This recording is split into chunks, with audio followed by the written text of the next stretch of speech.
ওকে, তো সবাইকে আবারও গুড ইভিনিং জানাচ্ছি।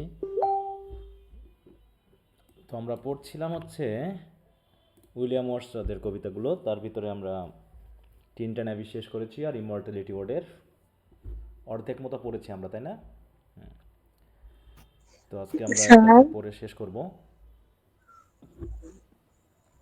তো কথা তো আমাকে শুনতে পাচ্ছ? আমার কথা শুনতে পাচ্ছ ক্লিয়ারলি সবাই? জি জি স্যার। স্যার। জি স্যার। আচ্ছা,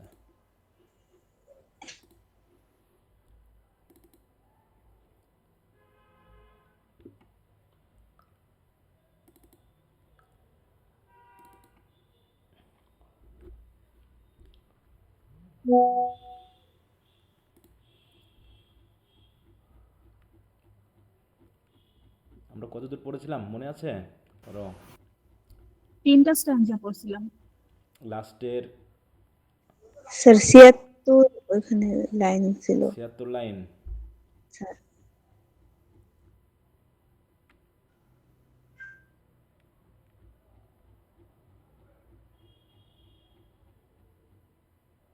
এখান থেকে শুরু হবে না? এটা পড়েছিলাম, আর এটা করা হয়ে গেছে। এটাও তো পড়েছি আমরা। এটা পড়ছিলাম স্যার। আচ্ছা,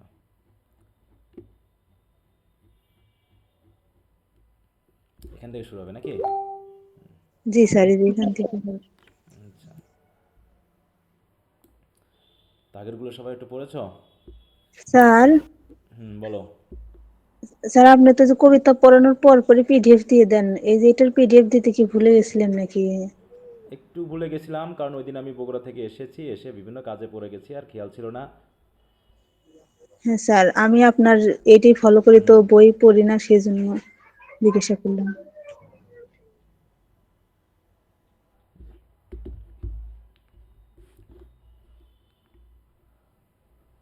আচ্ছা, তো যাই হোক, আহ, তাহলে আমরা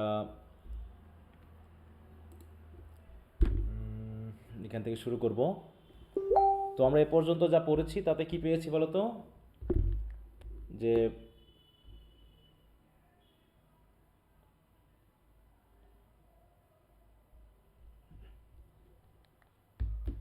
ছেলে মেয়ে এখনো আচরণও শিখলো না, কীভাবে কোথায় কথা বলতে হয়, হ্যাঁ? পড়াশোনা করে কী লাভ হবে এখনো, বলো? কি মেসেজ দেয়?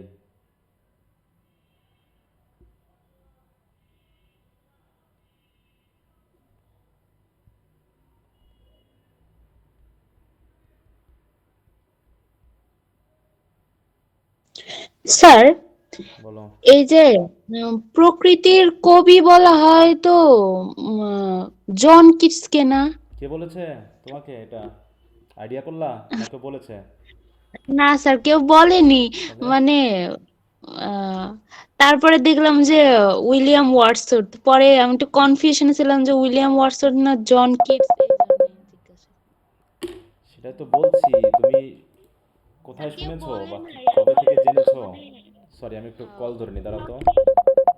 ওকে স্যার। হ্যালো।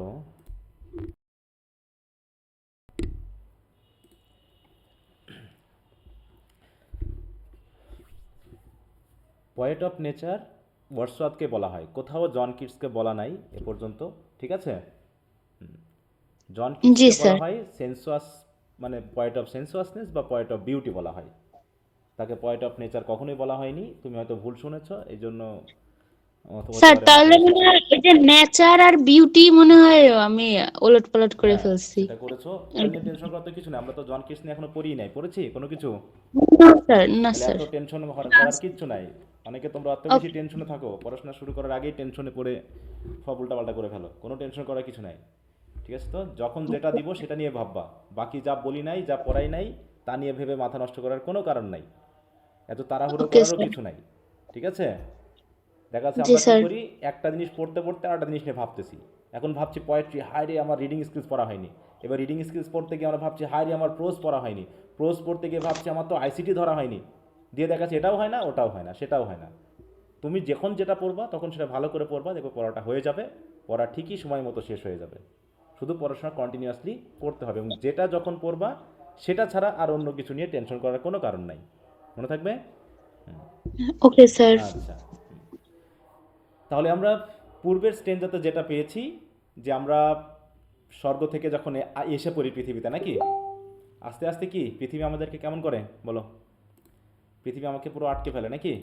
হুম পৃথিবী জি স্যার। তার, তাই তো আমরা স্বর্গ থেকে আসি, তাই তো ছোটোবেলাতে আমাদের স্বর্গের একটা আভা বা আভাস থাকে, সেটা ধীরে ধীরে আমরা যখন বড় হতে থাকি আমাদের ভিতর থেকে সেসব কিছু সব চলে যায় নাকি, দিয়ে আমরা পৃথিবীর হয়ে উঠি।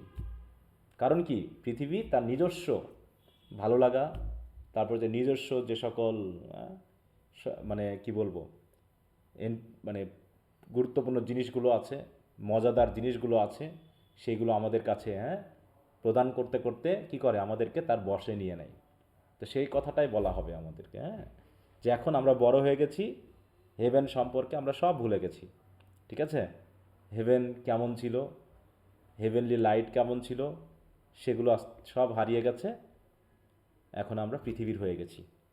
পৃথিবী আমাদেরকে তার নিজস্ব সুযোগ সুবিধা দিয়ে আমাদেরকে তার করে নিয়েছে। তাই বলছে এখানে দেখো, আর্থ বা পৃথিবী, আর্থ কি করছে? Earth fills a lap with pleasures of her own. তা দেখো পৃথিবী তার নিজস্ব প্লেজার, তার ল্যাপ পূর্ণ করে রাখে। ল্যাপ মানে কি? ল্যাপ মানে হচ্ছে কোল বোঝায়, কিন্তু এখানে এখানে কোল বলতে আমরা কি বোঝাবো? এই যে পুরো পৃথিবীর আবাসস্থলকে বোঝাবো। ঠিক আছে তো? হ্যাঁ, পৃথিবীর এই আবাসস্থলকে বোঝাবো। হ্যাঁ, ক্লাসে আছে। হ্যাঁ,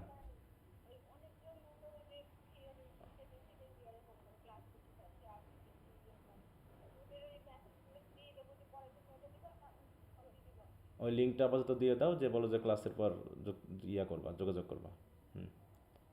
আচ্ছা আচ্ছা, তাই বলছে earth fills her lap with pleasures of her own, yearning she hath in her own natural kind. তার মানে কি পৃথিবী তার যে সকল প্লেজার আছে সেগুলো দিয়ে তার কোলকে এমনভাবে পূর্ণ করে রেখেছে যে আমরা অটোমেটিক তার দিকে ঝুঁকে পড়ছি। ঠিক মনে করো একটা ছোট বাচ্চা, তার মা কি করছে, অনেকগুলো খেলনা তার কোলে করে নিয়ে এসে বাচ্চার কাছে নিয়ে আসছে। তো বাচ্চা তখন কি কি করবে বলো? মায়ের ঝাঁপিয়ে পড়বে। ছুটে মায়ের চলবে। কোলে যাবে। তা ওরকম আর্থকে এরকম পার্সনিফাই করা হয়েছে। পার্সনিফাই করে বলছে যে আর্থের পুরো কোল জুড়ে এত প্লেজার রয়েছে যে অটোমেটিক আমরা তার হয়ে পড়ছি। এই যে এত সফলতা, এত কিছু এত কিছু এত কিছু, এই আক্রাশে আমরা সব ভুলে গেছি আগের জিনিস। এবং তার মধ্যে কি রয়েছে? ইয়ার্নিংস। ইয়ার্নিং মানে বুঝো তো? আমরা যেগুলো বলি সফলতা, আকাঙ্ক্ষা, প্রত্যাশা, এই জিনিসগুলো দেখো, আর feeling of intense longing for something, কোনো কিছুর জন্য তীব্র আকাঙ্ক্ষা, এইটা বলতে আমরা বুঝি। তো ঠিক এখানেও সেই জিনিসটা বলেছে যে তার নিজের মতো করে, in her own natural kind, মানে কি পৃথিবী তার নিজের মতো করে কিছু ইয়ার্নিং আমাদের কাছে কি করে, মূলার মতো ঝুলিয়ে রাখে। মূলা মানে কি? মূলা বলতে কি বোঝানো হয় বলো তো? এখানে মূলা বলতে আমরা বলি মূলা ঝুলিয়ে রাখা মানে কি? মনে করো গাধার সামনে মূলা ঝুলিয়ে রাখা বলতে কি কি বোঝায়? এটা একটা প্রভাব আছে, তাই তো? লোভ দেখিয়ে রাখা নাকি? মনে করো একটা লাঠিতে কোনো করে, কিছু প্রলোভন দেখিয়ে। প্রলোভন বা লোভ দেখিয়ে রাখা নাকি? মনে করো একটা লাঠির প্রান্তে একটা সুতা ঝুলিয়ে কি করছে, গাধার একদম মুখের সামনে একটা মূলা ঝুলিয়ে রাখছে। ঠিক আছে তো? এবং সেই লাঠিটা গাধার পিঠের সাথে লাগিয়ে দেওয়া হয়েছে। এখন মূলাটা তো সবসময় গাধার সামনে ঝুলবে নাকি? তো মূলা খাওয়ার জন্য গাধা এগিয়ে যাবে, আর মূলাটাও কি কি কি করবে? তার সাথে সাথে মূলাটাও সাথে সাথে আগিয়ে যাবে। তো সে কখনোই মূলা খেতে পারবে না। ঠিক আছে তো? মূলা শুধু ঝুলবেই, আর মূলা খাওয়ার লোভে গাধা কি করবে, সামনে এগিয়েই যাবে এগিয়েই যাবে। মনে করবে একটু আগাইলে মনে মূলাটা মুখে আসবে, কিন্তু সে মূলা কখনোই তার মুখে আসবে না। ঠিক আছে তো? ব্যাপারে ঠিক এইরকম। তো পৃথিবীও আমাদের সামনে এরকম ইয়ার্নিংস বা মূলা ঝুলিয়ে রাখছে। বুঝতে পেরেছ? কত কিছু, এই যে সফলতা, একটা ভালো চাকরি করব, এই হব সেই হব, এগুলো হচ্ছে কি পৃথিবীর ইয়ার্নিং। যে ইয়ার্নিংয়ে আমরা আস্তে আস্তে ওর ভিতরে ঝুঁকে গেছি। একটা ছোট বাচ্চা যে একসময় খেলা করতো, স্কুলে ভর্তি করার পর তার ভিতরে সেই আকাঙ্ক্ষা আমরা শুরু করিয়ে দিই যে এই স্কুলে এই ক্লাসে তোমাকে ফার্স্ট হতেই হবে। তারপরে আবার যখন প্রথম ক্লাস থেকে সেকেন্ড ক্লাসে উঠছে তখন কি আবারও ফার্স্ট হতেই হবে, ভালো রেজাল্ট করতেই হবে, ভালো করতে হবে, সবাই তোমাকে বাহবা দিবে, সবাই তোমাকে ভালোবাসবে। এগুলো কিসের? এগুলো কি বলো তো? এগুলো হচ্ছে কি একটা ইয়ার্নিং বা লোভ, তাই তো? যেগুলো এগুলো কি পৃথিবী ছাড়া বাইরে কোনো কাজে লাগবে? আমরা যখন মারা যাব এই সার্টিফিকেট কোনো কাজে লাগবে? না স্যার। কোনো কাজে লাগবে না। তাহলে হচ্ছে এটাই পুরোটাই পৃথিবীর, তার ন্যাচারাল কাইন্ড। দেখো, in her own natural kind, মানে তার পৃথিবীতে থাকা অবস্থায় পৃথিবীর তার নিজস্ব ওয়েতে যা কিছু প্রয়োজন সেই জিনিসগুলো আমাদের সামনে দেওয়ার জন্য তার কোল জুড়ে রেখে ধরে আছে। ঠিক আছে তো? তা বলছে and even with something of a mother's mind, এবং পৃথিবী ওই যে মায়ের মতো করে, মায়ের মনটা যেমন আদর যত্ন করে সন্তানদেরকে, এমনকি এরকম কিছু জিনিসও পৃথিবী মায়ের মতো করে আমাদেরকে দেয়। ঠিক আছে তো? এবং এক্ষেত্রে and no or the aim, এছাড়া পৃথিবীর আর কোনো লক্ষ্য নেই, কিন্তু শুধু পৃথিবী কী করছে, আমাদেরকে তার নিজের করে নিচ্ছে। আর এই নিজের করে নেওয়ার জন্য এত কিছু সে আমাদের সামনে তুলে ধরছে।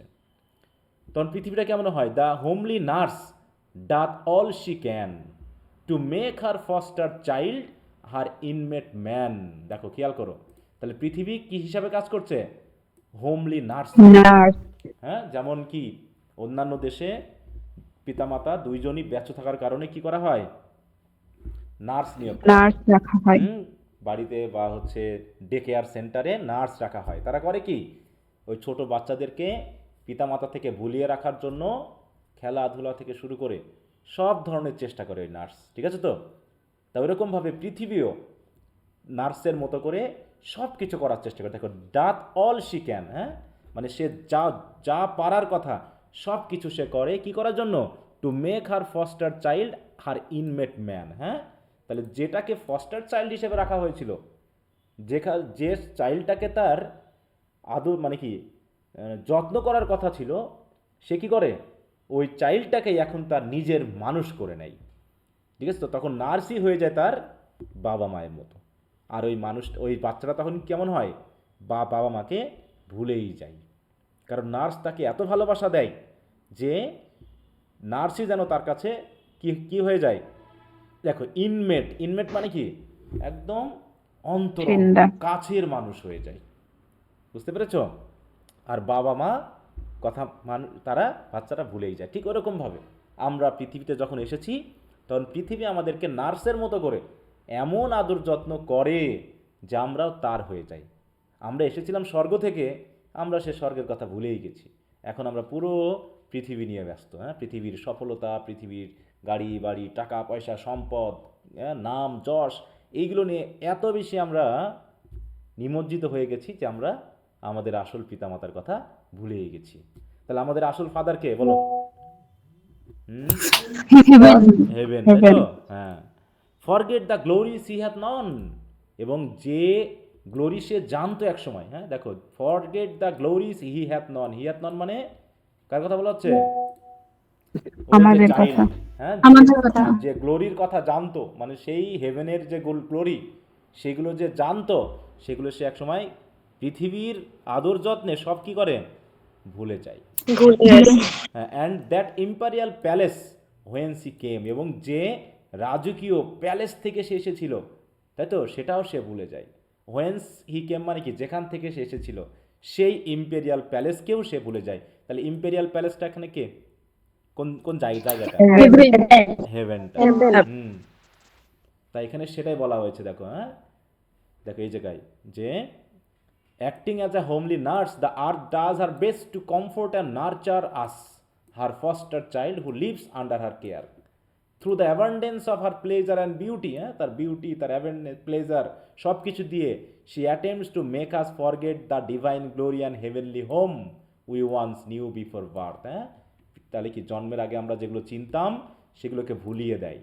The imperial palace of God from which our souls came. তাহলে আমাদের সোল যেখান থেকে এসেছে সেই ইম্পেরিয়াল প্যালেসের কথা আমাদেরকে ভুলিয়ে দেয়। কে ভুলিয়ে দেয় বলো? পৃথিবী। আর আর আর তাই তো, এগুলো আমাদেরকে ভুলিয়ে দেয়। পোস্টার চাইল্ড মানে কি স্যার? বলো।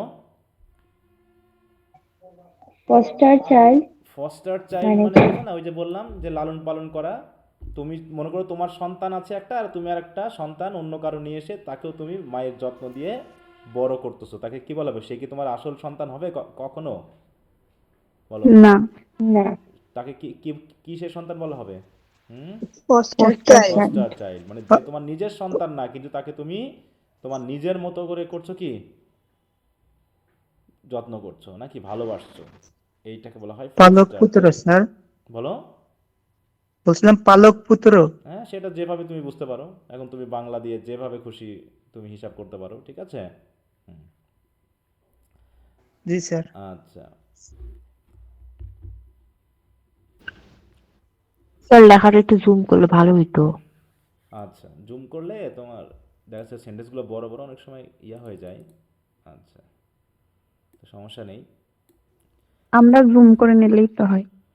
এবার বলছে দেখো, বিহোল্ড দ্য চাইল্ড। এবার কবি তার সামনের একটা ছোট বাচ্চাকে বলছে আর কি, হ্যাঁ, মানে তার সামনে হয়তো ছোট কোনো বাচ্চা খেলা করছে, কবি তাকে দেখিয়ে বলতেছে দেখো। বিহোল্ড মানে কি? দেখো। দ্য চাইল্ড বলছে শিশুটিকে দেখো। Among his new born blisses. হ্যাঁ, সে এখন বসে আছে কোথায়? তার নতুন, হুম, ব্লিস মানে বুঝো তো? আবাসস্থল। না, সুখ। ব্লিসেস, ব্লিসেস মানে কি? তার সুখ। তার যে মানে কি কি বলবো, হ্যাপিনেসের যে জিনিসগুলো, হুম, মানে জন্মের পর সেগুলো যেগুলোতে সে হ্যাপি ফিল করে। একটা শিশু জন্মের পর কোন কোন বিষয়গুলোতে হ্যাপি ফিল করে?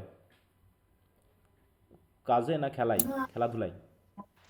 খেলাধুলায়। তার মানে তার মা বাবা মনে করো ওই যে অনেকগুলো খেলাধুলা নিয়ে এসেছে, আর সে এখন ওই খেলাধুলার মাঝখানে বসে কি করছে? খেলা করছে। খেলা করে কি কি করছে দেখো, হ্যাঁ, অবলিভিয়াস অফ এভরিথিং, অবলিভিয়াস ভুলে গেছে সব কিছু, হ্যাঁ। তার reach a state of perfect happiness, oblivious of everything else. যে তার নিজের পিতামাতার কথাও সে ভুলে গেছে, ব্যাপারটা এরকম। তাহলে বলছে এই শিশুটিকে দেখো, যে তার নতুন যে সকল সুখময় জিনিস, খুশির জিনিস, তার মধ্যে সে বসে আছে। আর 6 years darling of a pygmy size. Pygmy মানে বুঝো তো? পুচকে। মিনিয়েচার।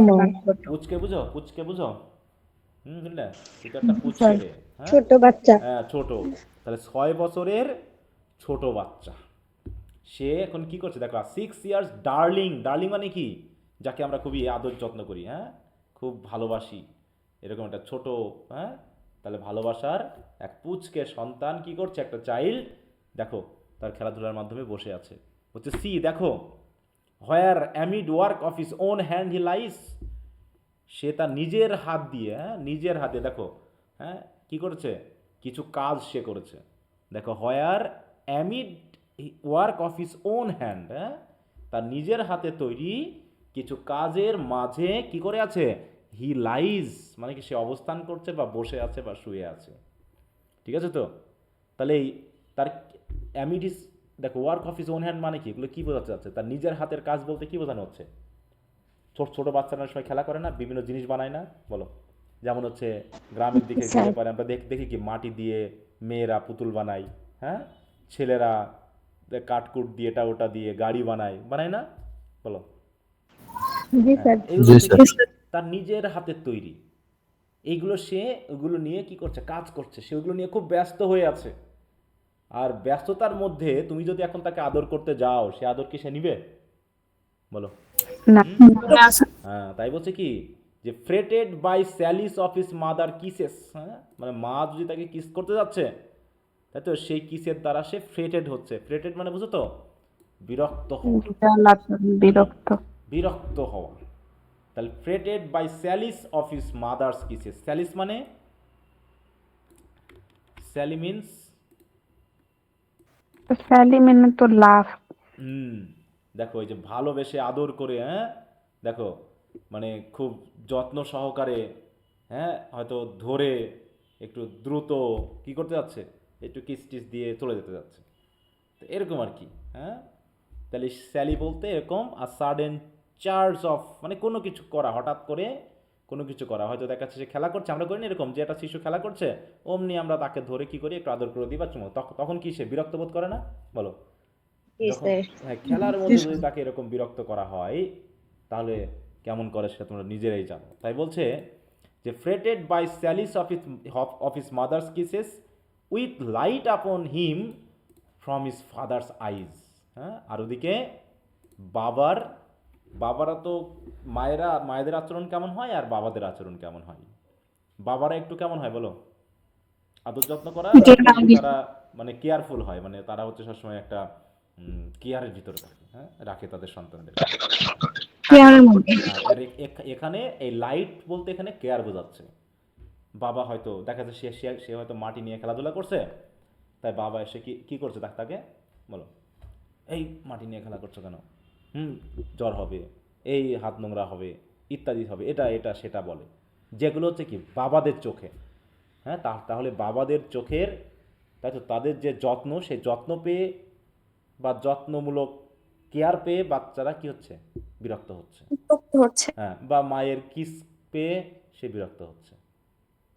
কারণ কি, সে এখন তার নিজের হাতের তৈরি কাজ নিয়ে ব্যস্ত হয়ে পড়েছে। ঠিক আছে তো? অতএব বলছে দেখো, সি অ্যাট হিজ ফিট, তার পায়ের কাছে দেখো না, সাম লিটল প্ল্যান অর চার্ট, দেখো তার পায়ের কাছে যে জিনিসগুলো পড়ে আছে, দেখে মনে হচ্ছে সে কোনো প্ল্যান বা কোনো চার্ট তৈরি করেছে। ঠিক আছে তো? কি করার জন্য?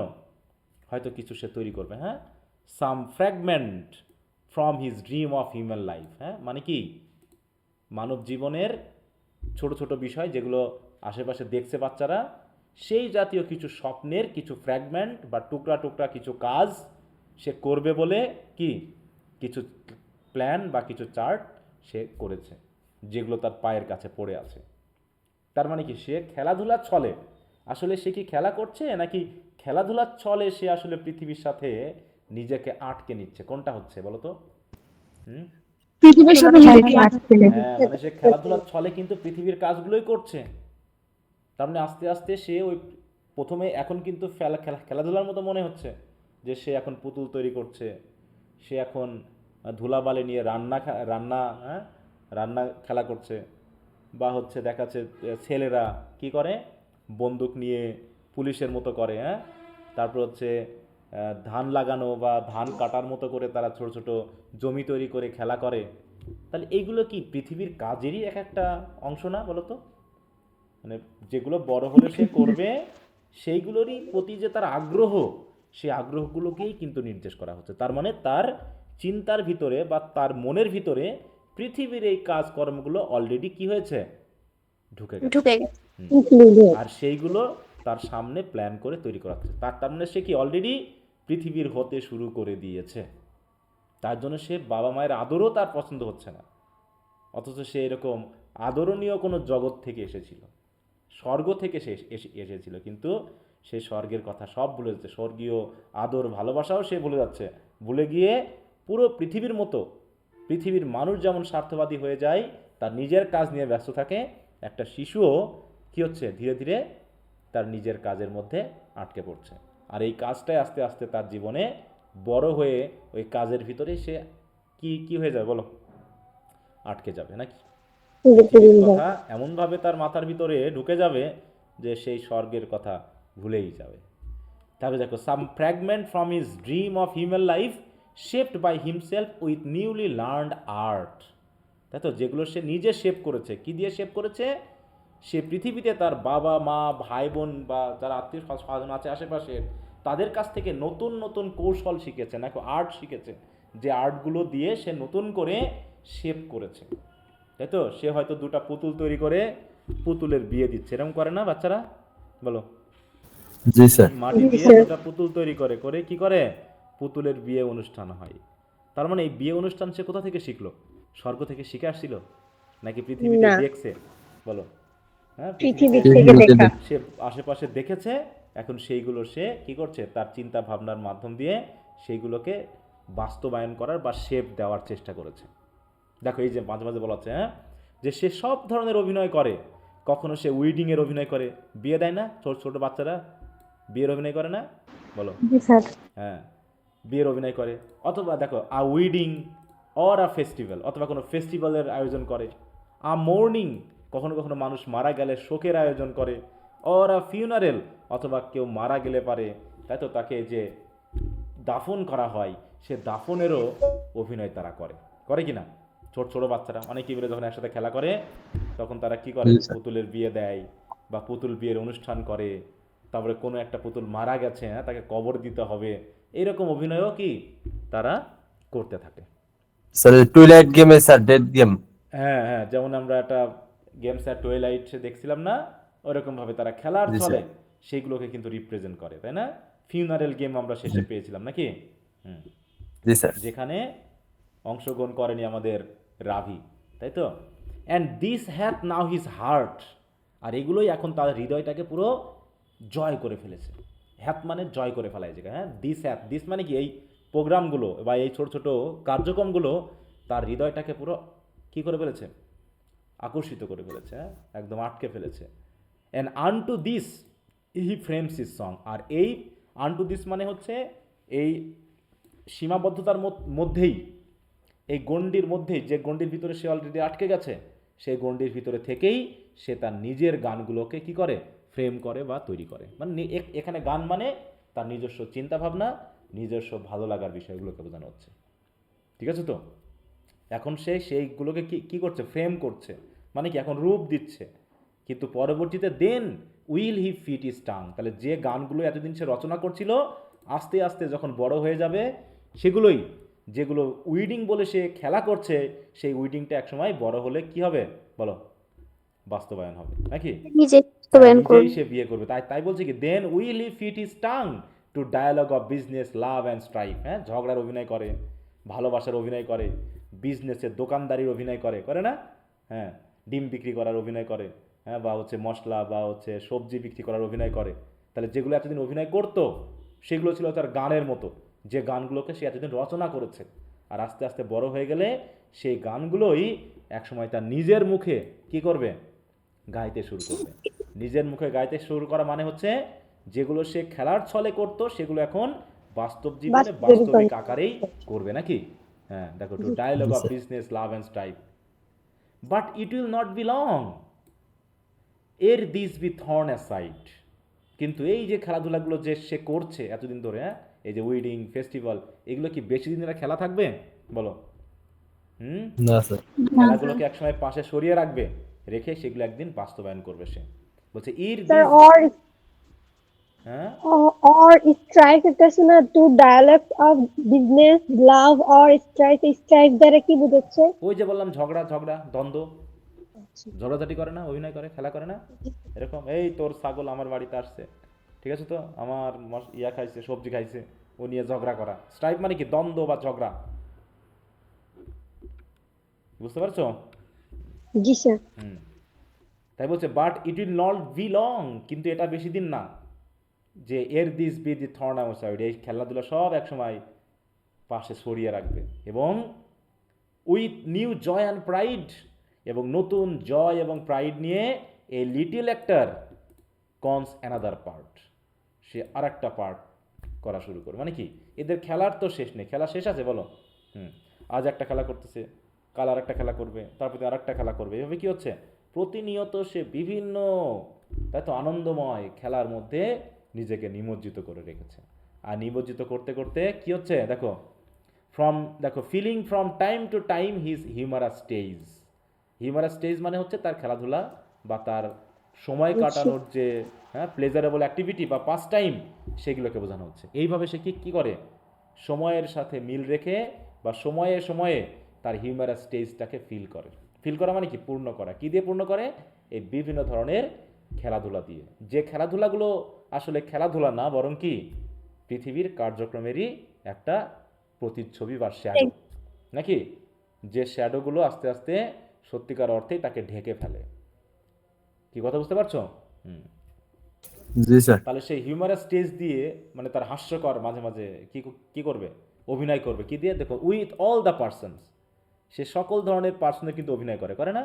ডাউন টু প্যালসাইজড এজ, ঠিক একদম প্যালসাইজ মানে বুঝো তো পক্ষাঘাতগ্রস্ত বা হচ্ছে কি পক্ষাঘাতগ্রস্ত বুঝি আমরা, প্যারালাইসিস, মনে করো একদম প্যারালাইসিস মানুষ থেকে শুরু করে একদম সকল ধরনের মানুষের তারা অভিনয় করে। তারা বাবার অভিনয় করে, মায়ের অভিনয় করে, দাদুর অভিনয় করে না, দাদু কিভাবে পান চিবায় তার অভিনয় করে, দাদি কিভাবে লাঠি লাঠি দিয়ে হাঁটে তার অভিনয় করে না মাঝে মাঝে।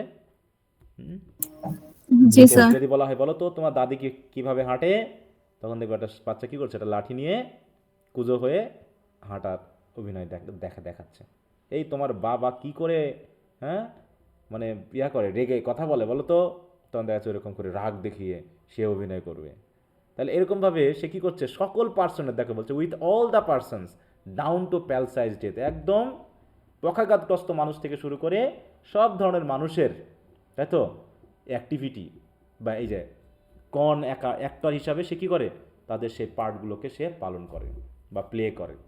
ঠিক আছে, তো মূল কথা হলো দ্যাট ব্রিংস, দেখো that life brings with her inner equipage, মানে পৃথিবী বা লাইফ তার সামর্থ্যের মধ্যে যে ধরনের অ্যাক্টিভিটি তার সামনে উপস্থাপন করা যায় সেগুলোই পৃথিবী তার সামনে নিয়ে আসে, এই চাইল্ডের সামনে নিয়ে আসে, আর চাইল্ড সেগুলোকে করে কি নিজের মতো করে পালন করে। হ্যাঁ, অ্যাজ ইফ হিজ ওল ভকেশন ওয়ার এন্ডলেস ইমিটেশন, এবং তাকে দেখে মনে হয় তার যত কার্যক্রম আছে সব কার্যক্রমের মূল কার্যক্রম হলো কি, পৃথিবীর আশেপাশে যা কিছু দেখছে সেগুলোকে কি করা,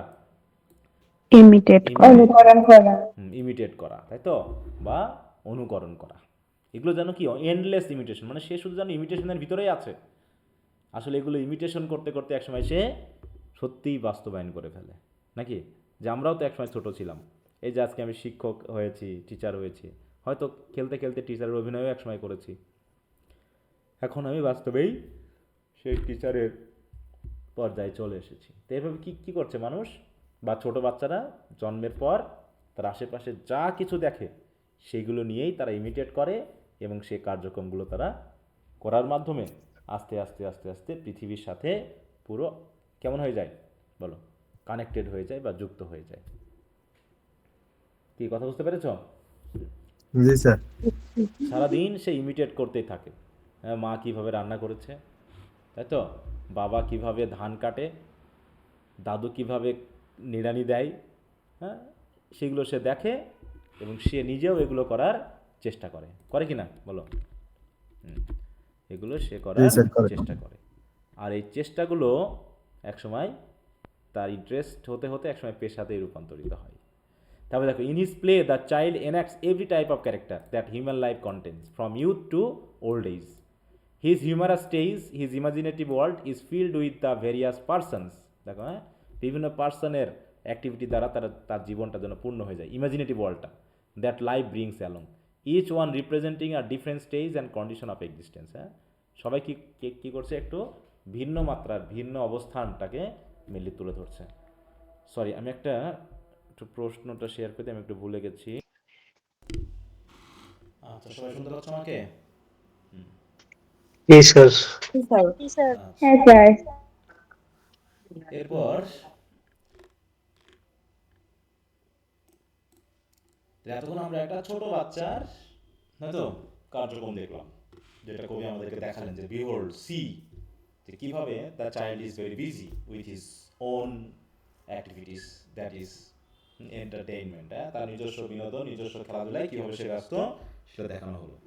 আর এর মাধ্যমে ধীরে ধীরে সে কি পৃথিবী হয়ে ওঠে, তাই তো, পৃথিবীর সাথে সে কি হয়ে যায়, আবদ্ধ হয়ে যায়। তখন কবি আবার তাকে সম্বোধন করে বলছে দাও। দাও মানে কি? দাও মানে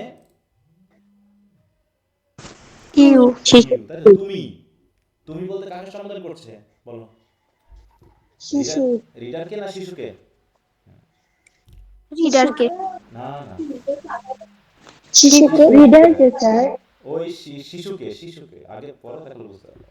শিশুকে সম্বোধন করছে তখন, বলছে দাও, whose exterior semblance doth belie thy soul's immensity, হ্যাঁ, যে যার এক্সটেরিয়র সিমব্লেন্স, এক্সটেরিয়র মানে বুঝো তো, এক্সটেরিয়র মানে কি বাইরের, Sir, Babjik. হ্যাঁ বাহ্যিক। বাহ্যিক। সিমলেন্স মানে বুঝো অবয়ব বা আকৃতি। একটা ছোট বাচ্চার আকৃতি কেমন বলো? হুম, ছোট। ছোট পুচকে, তাই তো? তাই বলছে যে তোমার বাইরের যে অবয়ব বা বাইরের যে আকৃতি সেটা কি করে দাঁত বিলায়। বিলায় মানে কি জানো? আমাদের কাছে বিলায় মানে হচ্ছে হাইড করা। হাইড মানে কি Lucano. লুকিয়ে রাখা, কেন? লুকিয়ে রাখা, তাই তো? দেখো হ্যাঁ, মানে এটা কি করে অনেক সময় দেখো fail to give a true impression, মানে সত্যিকার ইমপ্রেশনটা দেয় না, লুকিয়ে রাখে, তাই তো? মানে ঢেকে রাখে। কি ঢেকে রাখে? দাই সোলস ইমেঞ্জিটি। তাই মানে কি তোমার সোলস ইমেঞ্জিটি। তোমার ইমেঞ্জিটি মানে বুঝছো তো বিশালতা, তাই তো? ইমেঞ্জিটি মানে কি বললাম? Bishalat. বিশালতা। তাহলে তোমার ছোট্ট পুচকে বডি, তোমার সোল যে এত বড় বিশাল, সেটাকে আসলে আমাদেরকে বুঝতে দেয় না। ঠিক আছে তো? বিলাই করা মানে কি বুঝতে না দেওয়া, ঢেকে রাখা।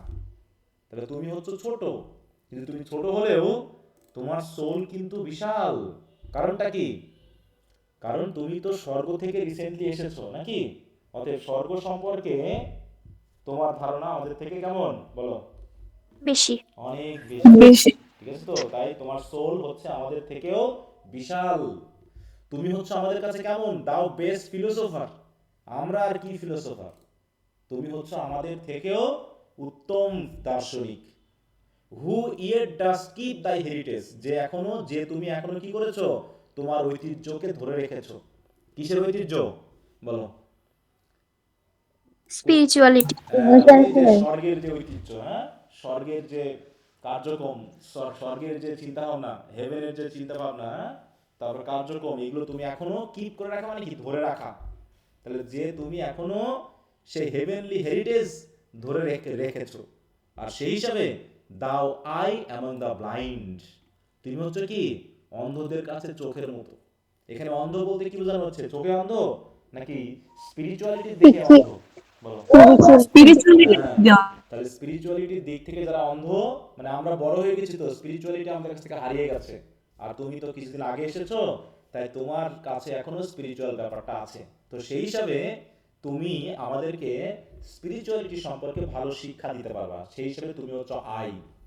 তাহলে আমাদের কাছে যেহেতু স্পিরিচুয়াল ব্যাপারটা অন্ধের মতো, যে আমরা দেখতে পাই না, আর তুমি দেখতে পাও, তাই সেই হিসাবে তুমি আমাদের ভালো দিক নির্দেশনা দিতে পারবা। তাহলে তুমি হচ্ছে ব্লাইন্ডদের কাছে আয়ের মতো। দ্যাট ডিপ অ্যান্ড সাইলেন্ট, তাই তো? রিডেস দ্য ইটারনাল ডিপ।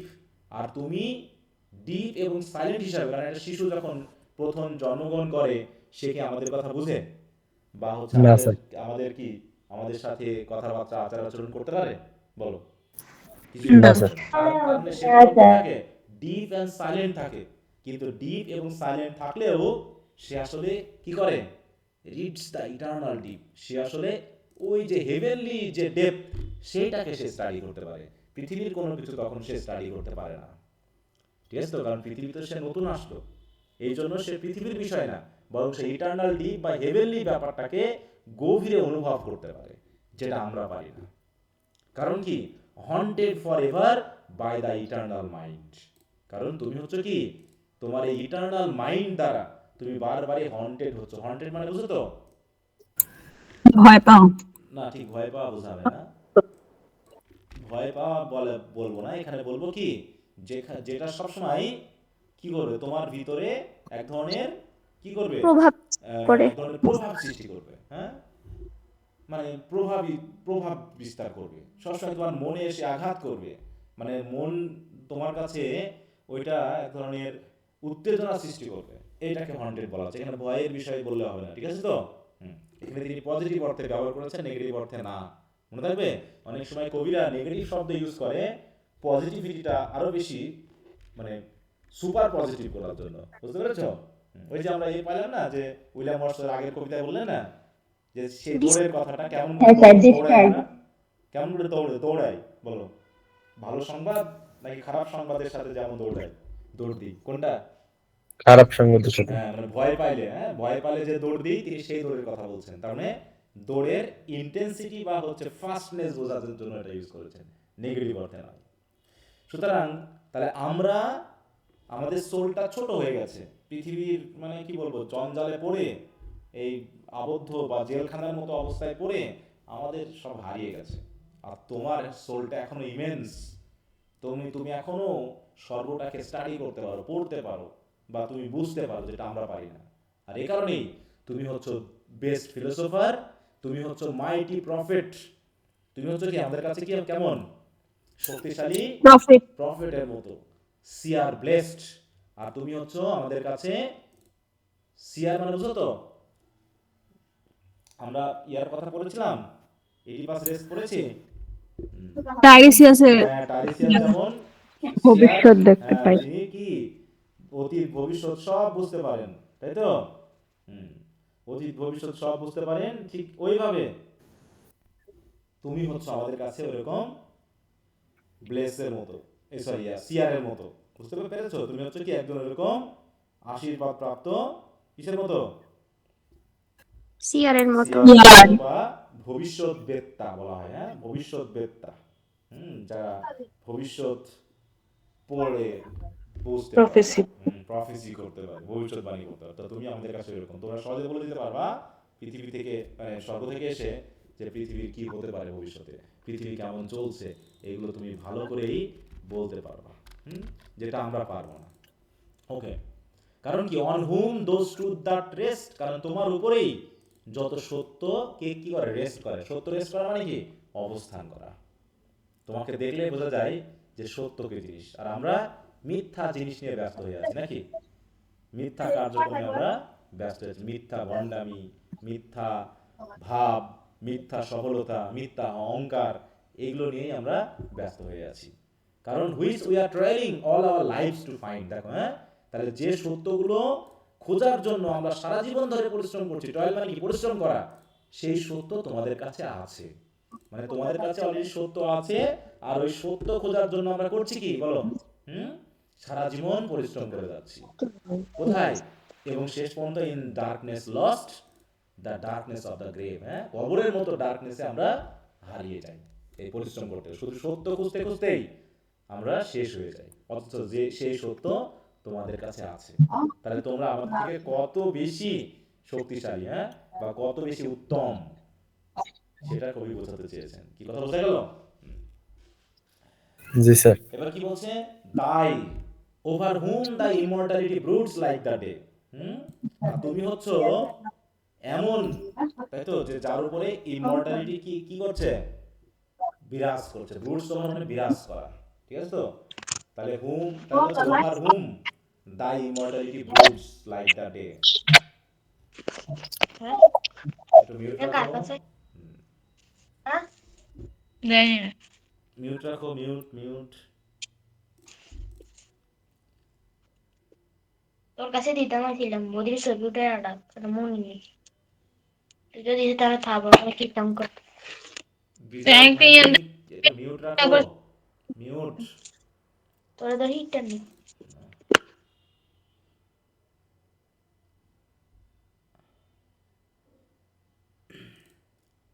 তোমাদের মিউটও করা যায় না, কারণ তোমরা তো তোমাদের সমস্যাগুলো বলবা। আচ্ছা, তাই বলছে কি যে ইমর্টালিটি তোমাদের উপরে দিনের মতো করে বিরাজ করে। মানে কি, যেমন লাইক দ্য ডে, ডে যেমন আমাদের উপরে বিরাজ করে, তেমনি ইমর্টালিটি তোমাদের উপরে বিরাজ করে। তার মানে কি, এখানে কি বলতে যাচ্ছে, মানে সহাবস্থান, হ্যাঁ, বা অন্তরঙ্গতা বলতে যাচ্ছে, যে ইমর্টালিটি তোমাদের কাছে আছে। কারণ তোমাদের দেখলে বোঝা যায় যে আমাদের সোল কেমন, বলো, ইমর্টাল। ঠিক অনেকটা a master over a slave. একজন তার লেখাটা একটু বড় করলে ভালো হতো। একজন মাস্টার যেমন তার স্লেভের উপরে আধিপত্য করে, তেমনি তোমরাও আমাদের উপরে আধিপত্য করতে পারো, হ্যাঁ, master over a slave. A presence which is not to be put by, হ্যাঁ, যেটা সহজে সরিয়ে রাখা যাবে না। দিনকে কি আমরা কখনো সরিয়ে রাখতে পারি, বলো? দিনের আমরা এড়াতে পারি না। ঠিক মাস্টারের প্রভাব একজন দাস কখনো কি এড়িয়ে যেতে পারে? বলো। হুম, না স্যার। পারে না। তো এখানেও সেটা বলা হচ্ছে, যা মাস্টার যেমন স্লেভের উপরে প্রভাব বিস্তার করে, দিন যেমন আমাদের সকলের উপরে একইভাবে প্রভাব বিস্তার করে, তুমিও হচ্ছে ঠিক ওই রকম। বলছে দাও লিটল চাইল্ড, তুমি হতে পারো ছোট্ট পুচকে একটা শিশু, তারপরে yet glorious in the might of heaven born freedom on thy being height. হ্যাঁ, তোমার এই পুচকে হওয়া সত্ত্বেও তোমার আত্মিক যে গ্লোরি, সে গ্লোরিটা তোমার কাছে থাকে। দেখো, yet glorious in the might of heaven born freedom, তুমি হচ্ছে কি হেভেন বর্ন ফ্রিডম, মানে যে ফ্রিডম স্বর্গে বা হেভেনে পাওয়া যায়, সেই ধরনের হেভেন বোর্ন ফ্রিডমের যে শক্তি বা ক্ষমতা বা মাইট দিয়ে তুমি গ্লোরিয়াস হয়ে থাকো। তুমি হতে পারো ছোট বাচ্চা আমাদের কাছে, কিন্তু তুমি আসলে ওইরকম হেভেনলি গ্লোরি ফিল করো। ঠিক আছে? তাহলে এই কথা বলতে থাকো। এটা কি কাকে সম্বোধন করে বলা হচ্ছে? এই ছোট বাচ্চাকে না দাও বলে সম্বোধন করছে কিন্তু, তাই না? দাও বলে সম্বোধন করে তাকে কি করা হচ্ছে? কবি বলতে যাচ্ছেন এখানে কি বলে, মানে এখানে যে আলোচনাটা করা হয়েছে, এটা কি এই কি জাতীয় আলোচনা, মানে চাইল্ডহুডের কি করেছে তিনি, বলুন। মানে প্রশংসা করেছেন, তাই না? ফ্রিডম আছে এরকম কিছু। চাইল্ডহুডের প্রশংসা করেছেন, তাই না? তিনি তাকে সেখানে প্রেইজ করছেন, হ্যাঁ, যে চাইল্ডহুড কেমন আসলে। Glorify করেছে। তা বলছে তখন এবার এত কিছু বলার পর কবি বলছে তাহলে তুমি হচ্ছে মাইটি, হ্যাঁ, হচ্ছে কি প্রফেট, তুমি হচ্ছে সিআর ব্লেসড, তুমি হচ্ছে বেস্ট ফিলোসোফার, তা তুমি কেন, why with such earnest pains, তুমি কেন এত আগ্রহ সহকারে কষ্ট নিয়ে, dost thou provoke the years to bring the inevitable yoke. Inevitable yoke মানে বুঝো তো, মানে অপরিহার্য জোয়াল। জোয়াল মানে হচ্ছে কি কষ্ট বা দায়িত্ব। তা তুমি এত এত আগ্রহের সহিত, দেখো আর্নেস্ট মানে কি আগ্রহের সহিত, হ্যাঁ, তাহলে এত আগ্রহ এত কষ্ট করে কেন তুমি সেই বছরগুলোকে প্রভোগ করছো। প্রভোগ করা মানে কি উত্তেজিত করা সময়কে, যে সময় তোমাকে কি নিয়ে নিয়ে এনে দেবে, ওই যে দায়িত্ব কর্তব্যগুলো সব এনে দিবে। দেখো, হ্যাঁ, তাহলে হোয়াই ডাজ দাও প্রভোক দ্য ইয়ার্স, তুমি কেন তোমার সময়কে তুমি কি করছো, উত্তেজিত করছো, প্ররোচিত করছো সেই ইনএভিটেবল বা অপরিহার্য ইয়োগকে এত তাড়াতাড়ি নিয়ে আসার জন্য। এই যে তুমি যখন বিয়ের অভিনয় করছো, তখন কবি বলতে যাচ্ছেন যে তুমি এত বিয়ের অভিনয় করছো কিসের জন্য? বিয়ে যখন হবে তখন তুমি বুঝতে পারবা বিয়ের কারে কয়। তাহলে এত তাড়াতাড়ি এত বিয়ের অভিনয়, এত এত কিছু করে ওটার মধ্যে ডুবে যাওয়ার আছে কি কারণ? কি কারণ সেই ছোট বাচ্চারা যেগুলো খেলার ছলে করছে, সেগুলো কি আসলে খেলা নাকি বড় বড় দায়িত্ব পৃথিবীর? বলো। বড় বড় দায়িত্ব।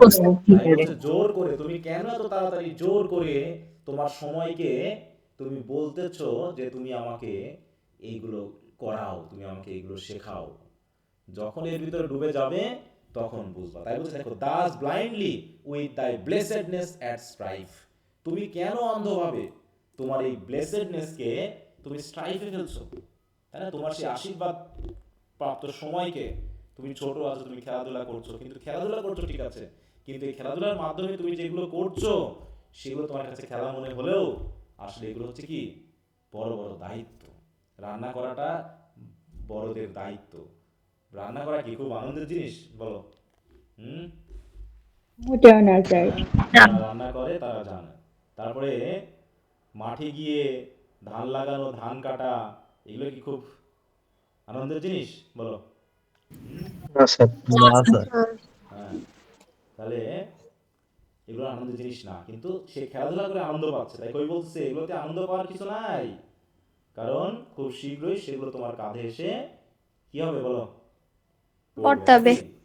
কাঁধে এসে পড়বে। আর যখন কাঁধে এসে পড়বে না, তখন তুমি বুঝতে পারবা এগুলো কি আসলে খেলা না অন্য কিছু। হ্যাঁ, তাই বলছে দেখো, full soon thy soul shall have her earthly freight. হ্যাঁ, তোমার যে সোলটা এখন ফ্রি আছে না, খুব শীঘ্রই সে পৃথিবীর যে ফ্রাইট, ফ্রাইট মানে বুঝো তো, না স্যার। হ্যাঁ, ওই যে বড় বড় জাহাজে করে যে মালামালগুলো নিয়ে যায়, ওগুলোকে কি বলে জানো তো? ফ্রাইট বলে। মানে এখানে বোঝানো হচ্ছে ভার, লোড, ঠিক আছে তো? বলছে এরকম বিশাল বিশাল দায়িত্ব বা লোড একসময় তোমাকে নিতে হবে।